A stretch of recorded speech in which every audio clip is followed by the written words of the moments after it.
Good morning, everyone. Thank you for being with us today. It's been a busy start to the legislative session. I wanted to go over a few of the bills that we've introduced this week and that are still coming before I take your questions. On Tuesday, I signed an executive order that will merge the Department of Agriculture with the Department of Environment and Natural Resources. As all of you know, the new name of that department will be called the Department of Ag and Natural Resources. And the merger will take effect 90 days after that executive order. The budgets and the two departments would be merged, combining on July 1st. And Hunter Roberts will be the secretary of the new department, and the Lieutenant Governor Larry Roden will continue to be the agriculture ambassador throughout the state. We did this merger for several reasons. Number one, I wanted to set up a one-stop shop for our ag producers. Agriculture is our number one industry in the state, and we have some redundancy between the two departments that we can consolidate and make it much easier for them to navigate our regulatory processes and programs that they use on a regular basis. We also will be saving taxpayer money by being able to reduce those costs and full-time employees going forward. As Scott Vanderwall, the president of South Dakota Farm Bureau, said, the agriculture industry is continuously evolving, and this is going to help facilitate that kind of involvement that will allow us to make it much more efficient for our farmers and ranchers going forward.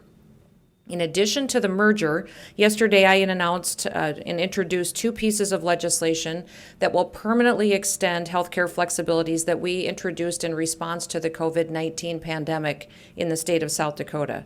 The first one had to do with flexibilities that we built into telehealth and the ability for folks to access healthcare through that modern mechanism, and then also recognition of out-of-state licenses for healthcare workers. Now, with telehealth, we've seen these types of services get accessed over 70,000 times just in regards to our South Dakota Medicaid system. We've seen very few people come up with problems with that. It's facilitated the delivery of health care through that program, and we think it's a good thing to make permanent. The second piece of legislation that has to do with recognizing out-of-state licenses allows us to get people moved into the state of South Dakota and get them licensed so they can immediately get to work in delivering health care and meeting a lot of our workforce needs we have in that area. We know that all these flexibilities work. We haven't heard any concerns about the implementation of those, and so we're going to continue to move forward and build on those innovations to make sure that South Dakota's healthcare system remains excellent and providing the care that it's known so well for. Today I'm going to be introducing two more bills. We're introducing legislation authorizing the Department of Agriculture to construct building the Dakota Events Center in Huron at the South Dakota State Fairgrounds. We call that facility the DEX building, and we plan to have it up and running by the 2022 State Fair. This is going to be a world-class complex that will be able to host regional and national rodeo and livestock events.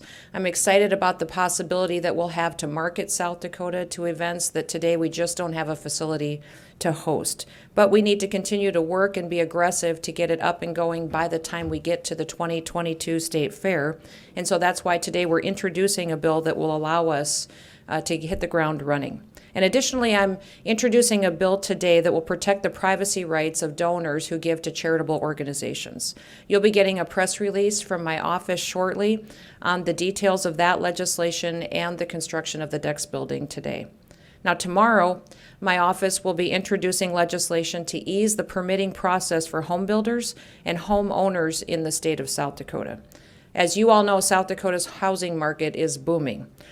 New constructions are up 160% compared to the national average. And we have housing and construction employment is up by 10% in our state. People are moving to our state because they value our quality of life and the respect that our government shows its citizens, and that's tremendous news. But we also don't want home ownership or home construction to skyrocket. And so what we'll be doing is following a protocol that we utilized last year for counties and implementing it at the city level. Last year we passed a bill that streamlined zoning restrictions at the county level. So this bill will mirror that in that it will allow those same types of flexibilities and innovations to happen at the city level. This will help keep our housing costs affordable for South Dakotans while spurring supply to meet the increased demand from people that are moving to the state. And you'll all be getting a press release from my office tomorrow on that piece of legislation. Now, before I turn it over to questions, I just want to remind you that everything that we do and that I do as governor and my office puts forward is focused on families and allowing them to be safer, to be healthier, and to be stronger. And the bills that I'm working on this week accomplish that goal. With the Department of Ag and Natural Resources merger, it's going to give our state's largest industry success far into the future. With the healthcare flexibility legislation, it's going to allow our already excellent healthcare systems to take better care of the folks that live here in our state. The DEX building will be a game changer for Huron and for the livestock industry in our state and our ability to market it. And the zoning bill will allow our communities to continue to grow and families to build their homes and to live while keeping costs down for South Dakotans. Strong families lead to strong communities, and strong communities lead to a strong state, and that is my goal each and every day. So with that, I'll open it up to any questions that you may have for me today. Austin Goss, Dakota News Now. Sure. Governor, you attended the inauguration yesterday, and I just would like to ask, did you have a chance to interact with the new president or vice presidents or members of their administration, and what do you hope that relationship is like between South Dakota and the federal government now, especially after they decided to cancel the Keystone XL pipeline yesterday?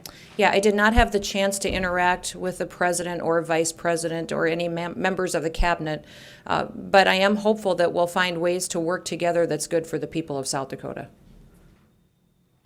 Governor? We'll go here first. Sorry, this is Chris Von Drop to Perform News Service. Yeah, thank you. Since 2016 and President Trump's election, Republicans have lost the House, the Senate, the presidency. What's the status of the Republican Party? You've talked about soul searching. What's the new direction? Well, I've spoken specifically about Republicans focusing on joining together and focusing on doing what's best for families and for people and keeping our word on policies that we've long embraced. I think a lot of what we've done in South Dakota this year is what Republicans believe, respecting people's personal responsibility and also focusing on balancing a budget, which we do in South Dakota each and every year, being fiscally responsible, and then protecting and valuing life. So, in our state, I think we lead by example, and I'm proud of what the families here in South Dakota are doing together to be successful. Lee? Thank you. During your State of the State address, you had brought up a proposal to ban abortion on, preborn children with Down syndrome. The one abortion clinic in the state does them until 13 weeks and 6 days, and most don't know whether preborn children have Down syndrome until about the 16 to 20 week period. What would this bill accomplish? This bill would prevent doctors from knowingly performing abortions because of a diagnosis of Down syndrome. So specifically, if that diagnosis is given and the doctor knowingly performs that abortion because of that diagnosis, it would have a punishment for them. And real quick, one follow-up. You have a supermajority in both chambers. Why stop at Down syndrome? Well, I think that this is an important bill to have a conversation around, and this is my priority this legislative session. Governor Stephen Groves from the AP. I know another initiative that you had mentioned is the school curriculum related to civics and history. Some education groups have said that the current curriculum is fine, they're doing a great job. Why does the current curriculum need to change? I think a focus on civics and history is incredibly important. This initiative that I'm proposing will bring more resources to teachers. It will give them more options for curriculum. It'll have a specific focus, hopefully, on South Dakota's history and allowing that to be taught in our schools on a more widespread basis. So this is something that I think as you look across the state, across the country, the ability to have a civil debate and to articulate thoughts and the facts around our history is incredibly important, and this is something that teachers and schools will value having in their classrooms. If I can ask a kind of a tangential question. Sure. How do you think historians will look at President Trump and his role in the insurrection at the Capitol? Well, I'm not an expert in predicting how historians will view something. I have continuously focused on the policies that the Trump administration pursued and what they accomplished, and overwhelmingly they were good for South Dakota. They lowered our taxes, allowed us to keep more money in our pockets, reduced regulations on small businesses and families so that they could put more affordable food on the table. They passed a lot of provisions that were incredibly important for our agriculture industry, which is our #1 industry in the state. The trade agreements that were reached were incredibly important. He kept his word on his relationship with Israel and moving the embassy to Jerusalem. There were so many things that he said he would do that he campaigned on in 2016 that he followed through on, and I appreciate those policies.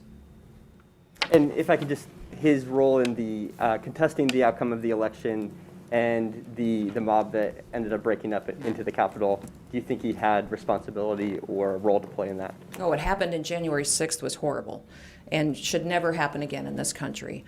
What I want to do is look forward and make sure that we continue to have fair and transparent elections that people can trust. Yeah, Governor, Yeah. in the state of the state, you did not talk about marijuana. Marijuana? Yeah. Okay. So, one, I'd like to hear your views on that issue. And then secondly, you're fighting the constitutionality of the recreational marijuana amendment. So I'd like to hear your views on that as well. Well, there is ongoing litigation in regards to marijuana and the implementation in the state of South Dakota, but we're still doing work to be prepared. So our Department of Revenue, our Department of Health, and other agencies are working to make sure that when this comes to be and the medical marijuana is in force and statute, and if the recreational comes through the court system and is implemented, that we're ready to go. Our Public Safety Department has been heavily involved in making sure that we're prepared for what we might see from other consequences and effects of the law that was passed. But this litigation has some valid points going forward. It will not be resolved before session is over, so that's why we're working with legislators to make sure that we're adequately prepared and that the planning is there to implement responsibly if necessary. Austin Goss, Dakota News Now. Governor, I want to circle back to the telehealth care reform and, being able the licensure with doctors. It seems like a lot of your policy proposals coming to this legislative session were lessons learned from COVID. Can you talk a little bit about that and maybe what you've learned from COVID and some of those legislative priorities outside of those two that would come from COVID? Well, because of COVID-19, we did several executive orders over the last year to streamline a lot of what government does and how we take care of people, and also to make things more flexible to allow for social distancing and people to stay home but still get their work done. What I had told my staff to do and my policy experts was to go back and look at all those executive orders and see which ones make sense to keep, and then codify them and put them in statute. And so that's really what we're doing by allowing our healthcare workers to come into the state and get to work immediately. Meets not just a short-term goal that we've had this last year, but long-term it makes sense to make sure that they can contribute to that workforce. Abby, This is Ariel with the Journal. Ariel, I'm going to go to Abby quick, and then I'm going to come to you. Thanks. So I just want to kind of circle back to civics and history. You said you want to have a specific focus on South Dakota's history. What sort of historical events or principles do you want to sort of bring to the forefront with that? Well, to determine what that curriculum is or what events are told is not something that I will decide. That is something that will be put forward by historians to tell all events of South Dakota's history. And I think it's incredibly important, though, that our kids and our grandkids understand American history, South Dakota history, and that they're well-rounded in their background to have the debate and the policy proposals going forward for generations to come. Ariel? Yes. Am I unmuted? Yep, you are. Go ahead. Okay, great. My question is, I have two questions. So one is, what is your reaction to Biden canceling the presidential permit for Keystone XL? But also, what steps are you going to take to try to, change his mind? Or, is it going to be to sue? Is it going to be to wait to the next admin? What's your strategy? Well, I'm very disappointed. I'm very disappointed that President Biden has used his executive order privilege to cancel the Keystone XL pipeline. I think it's the wrong policy on energy, it's the wrong policy on the environment, and it's the wrong policy on safety. Over the years, we've debated this pipeline and vetted it on all of those elements, and this pipeline is not only just creating jobs and helps us secure an affordable energy supply, it also is safer for our environment. That has been proven over and over, that it is safer for people and the towns that these trains and trucks are passing through with our energy supply versus a pipeline. And it also is something that's incredibly important to make sure that we have our soil and water protected as well. There's those history has proven over and over again that the way we are transporting our energy supply today is compromised in many areas, and it would be safer through this pipeline. And then the second part of that is what's going to be your strategy to try to get it built? Well, we'll continue to have conversations with the administration, and I'm not certain if we have other options at this point. It still continues to remain a priority for me, but I'm certainly focused on what I can do here in South Dakota. Patrick, did you have a question? South Dakota broadcasters. We've seen a leadership change in both chambers of the legislature this year, and we have a lot of incoming freshmen. Can you just describe the tone, your working relationship, how that early first 2 weeks has gone? Yeah, I think it's gone great. You know, the first beginning weeks of session are always a little slower. People are still introducing their bills, but debate is being had, and we're talking about priorities, and I think the leadership teams have been doing a fantastic job making sure that they're tackling the state's work. Yeah, Lee. Hey, this is Jonathan with the Argus Leader. Jonathan, I'm going to go to Lee in the room, and then I'll come to you. Real quick, do you think the fireworks at Mount Rushmore will continue, and will you invite President Biden to that? Yes, absolutely. I'd love to have President Biden at Mount Rushmore on July 3rd with the fireworks as well. I'm hopeful we'll be able to keep them. I think we proved last year that we can have an event that focuses on our independence as a nation and that also can be celebrated safely and protect our forests, and people can attend and also protect our water supply and soil. Go ahead, Jonathan. Thanks, Governor. Hey, a month ago you said that it was a, quote, disservice that the investigation in the Attorney General's accident wasn't completed. We're a month past that now. Has your office been apprised of what's going on, why that investigation is hung up, and what would you call it today?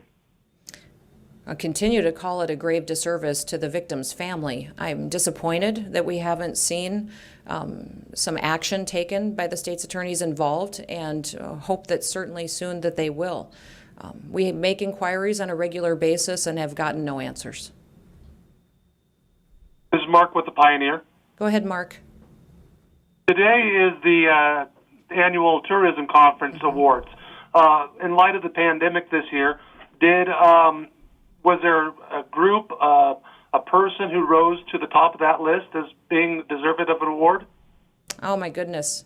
I'd hate to single out any one person, and we're certainly going to be recognizing individuals at this banquet. So I'd love to visit with you after this. But again, I'm going to focus, in light of the fact that we faced a pandemic that was unprecedented.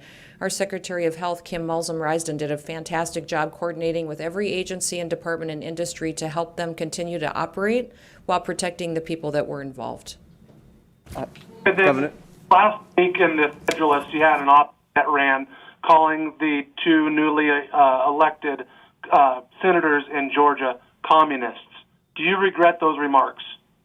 I think that when we look at that situation with those two individuals, we need to look at their history and what they have said and what they've chosen not to say in the past, and examine them and their belief system and see if that lines up with America's values. Any further questions? This is Ariel with the Journal. Stephen, go ahead. Thank you. You'd mentioned a piece of legislation protecting privacy rights for donors. Can you tell me what the problem was that you were trying to address with that, and if you're concerned that that would affect transparency, which was a key initiative of your administration? Well, to clarify, it is a piece of legislation that would protect identities of those giving to charitable organizations, not donors and nobody involved with politics or government. And a press release will be coming out in a little bit for you that you'll be able to look at that will answer those questions. Thanks, everybody.